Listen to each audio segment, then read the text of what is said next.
প্রথমবারের মতো প্রধানমন্ত্রী হিসেবে দায়িত্ব পালন করছেন তারেক রহমান। তবে দায়িত্ব নেওয়ার পরই একের পর এক উদ্যোগে ভাসছেন প্রশংসায়। জুলাই অভ্যুত্থানের পর তার নির্দেশেই সংস্কার করা হয় জাতীয় সংসদে। প্রথমবার সংসদের অধিবেশন কক্ষে স্পিকারের চেয়ার বরাবর পেছনের উঁচু দেয়ালে স্থাপন করা হয়েছে পবিত্র কালেমা তয়্যেবা লা ইলাহা ইল্লাল্লাহু মুহাম্মাদুর রাসূলুল্লাহ সাল্লাল্লাহু আলাইহি সাল্লাম লেখা আরবি ক্যালিগ্রাফি।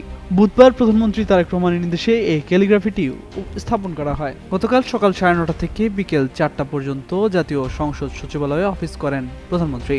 এ সময় জাতীয় সংসদের সংশ্লিষ্ট শাখাকে কালেমা তয়্যেবা লেখা আরবি ক্যালিগ্রাফিটি অধিবেশন কক্ষে স্থাপনের নির্দেশ দেন।